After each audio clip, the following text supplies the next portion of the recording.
والصلاة والسلام على من لا نبي بعده. أعوذ بالله من الشيطان الرجيم. فقضاهن 7 سماوات في يومين وأوحى في كل سماء أمرها وزينا السماء الدنيا بمصابيح وحفظا ذلك تقدير العزيز العليم. فإن أعرضوا فقل أنذرتكم صاعقة مثل صاعقة عاد وثمود.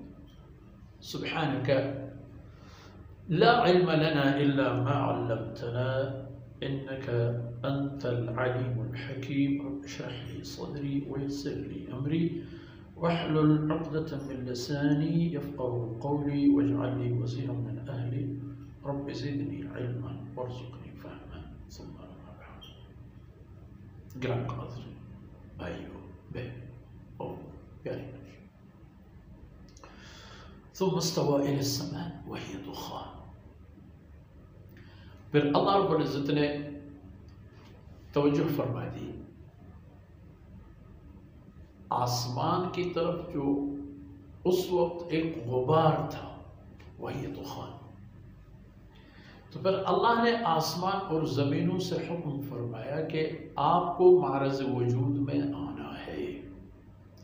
تو کیا اللہ کی اطاعت میں خوشی خوشی معرض وجود میں آؤ گے یا اللہ رب العزت اپنے حکم سے تمہیں مجبور کر کے معرض وجود میں آئے؟ کوئی دوسرا حل تو نہیں ہے. آنا ہے تو پھر طوعاً آؤ گے یا کرنا اپنے رضا و رغبت سے آؤ گے یا اللہ کی طاقت کے زور اور قوت سے؟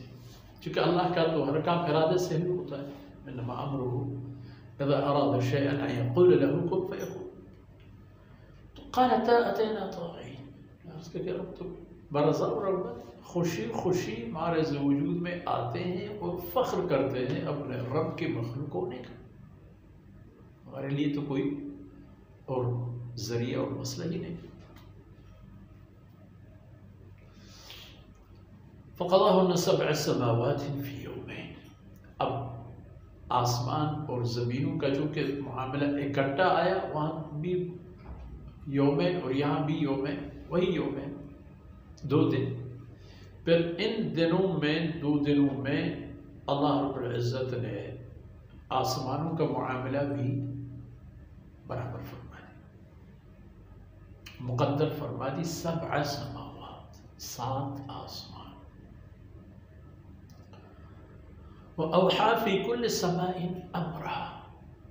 اور ہر ایک آسمان میں اللہ رب العزت کی ارادہ اور پسند اور مرضی کی کیا نظام اور نظم، چاہے نظم شمسی ہو یا کسی ایک مخلوق یا مخلوقات کی بود و باش کا معاملہ ہو یا وہاں کی ہر طرح کے جو معاملات ہوں، سائنسی، تحقیقی، تکنیکی، ہر طرح کے، ہر ایک کا اللہ رب العزت نے الگ فیصلہ فرما دیا. اور فرمایا وَزَيَّنَّا السَّمَاءَ الدُّنْيَا بِمَصَابِيحَ وَحِفْظًا. پھر جو آسمان جو دنیا سے قریب یعنی زمین سے، اور دنیا سے مقصد یہ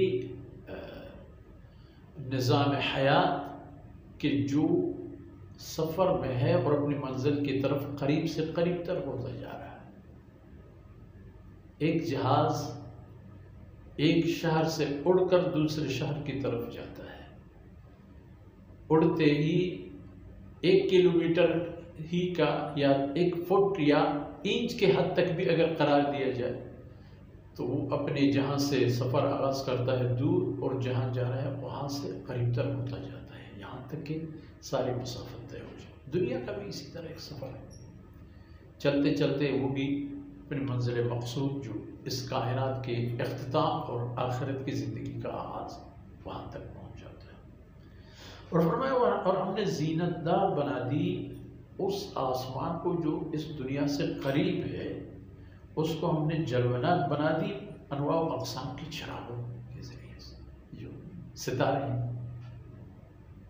چاہے آپ ان کو جدید سائنس کے دور میں خلا کہہ دیں، جو بھی کہہ دیں، تو خلا کہاں تک ہے، آسمان کی مسافت کتنی، وہ اللہ کی ذات جانتا ہے۔ انسان کی بس اور طاقت کہاں تک پہنچتی ہے، کتنی بھی طاقت ہو انسان کی، پھر بھی اللہ کے کائنات کی وسعت اور اللہ رب العزت کے اقتدار اعلیٰ کے مقابلے میں ایک ذرے کے بھی ایک مقابلہ نہیں کر سکتے۔ اور جتنی بھی تحقیقات ہو رہی ہیں خلا میں، سائنس یعنی سائنسی یا مفروضے ہیں سب کے سب، حقیقت حال کیا، چاہے جتنے بھی کیمرہ، چاہے جتنے بھی تجربے، جتنے بھی کہاں تک آپ تجربہ کرو گے، آپ نے تو ابھی تک اس زمین کا پورا پیمائش اور پیمانہ نہیں کیا، زمین کے تہ تک، زمین کے اطراف و اکناف میں یہ چیز پر انسان بستا ہے، انسان کے پاؤں کے نیچے ہے، خلا تو دور کی بات ہے۔ چاہے کتنے کھرب انسان ہو، سب کو زمین پر بسنا ہے، اس کی حالت اب تک ہمارے لیے سب کے سب منکشف نہیں۔ خلا میں لاکھوں میں سینکڑوں کے حساب سے بھی انسان ابھی تک نہیں پہنچ پائے ہیں، تو کیا تحقیق ہوگی؟ یہ سب مفروضے ہیں، کچھ صحیح کچھ غلط ہو، کچھ کے بارے میں اللہ عالم۔ تو فرمایا کہ آسمان کے جو دنیا ہے، دنیا کے آسمان ہے، اس کو ہم نے زینت دار بنا دیا اور حفظاً، اور یہ چراغ ایک تو زینت فراہم کرتے ہیں آسمان کو اور حفاظت بھی کرتے ہیں شیاطین کی دسترس سے۔ ذالک تقدیر العزیز العلیم، یہی ہے اندازہ اس عظیم الشان ذات کی جو غالب ہے اور سب کچھ جاننے والا ہے، ہمیشہ ہر چیز پر غالب اور ہر چیز کے ذرے سے لے کر آخر تک سب کچھ کو پورا جاننے والا۔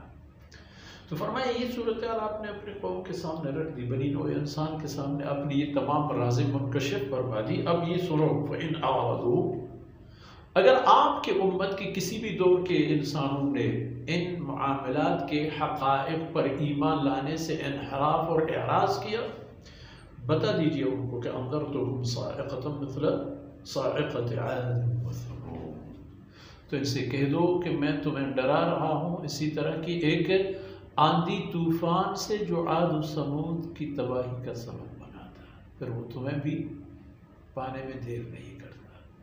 تو بہتر ہے کہ اس دن کے انتظار کے بجائے آمنا وسلمنا کہہ دو، جیسے زمین و آسمان نے بھی کہا کہ اتینا طائعین، اے بنی آدم میں اور آپ بھی یہی بتا دیں کہ اتینا طائعین، یا اللہ ہم آپ کے احکامات ماننے پر آ جاتے ہیں برضا و رغبت۔ اب تو ویسے بھی ہم پر ثابت ہے، ہم پر حقائق دقائق ہوا ہم ثابت ہے کہ ہمارا ذرہ ذرہ اللہ رب العزت کی مہربانی کے مرہون منت ہے، اور زندہ رہنے میں، پیدا ہونے میں، زندگی کے بعد ہر چیز میں، پھر ہمیں تو ویسے بھی زیب نہیں دیتا اللہ کی نافرمانی اور اللہ رب العزت کے احکامات سے بغاوت۔ لیکن پھر بھی اگر کوئی یہ سوچتا ہے تو عاد و ثمود بطور نشانی موجود ہیں، تو ہر منکر کا انجام بھی وہی ہوگا جو عاد و ثمود کا ہوا تھا۔ ان معلومات کے ساتھ ہی آج کی باتیں اختتام پذیر ہوتی ہیں۔ وصلی اللہ علی نبینا محمد وعلی آلہ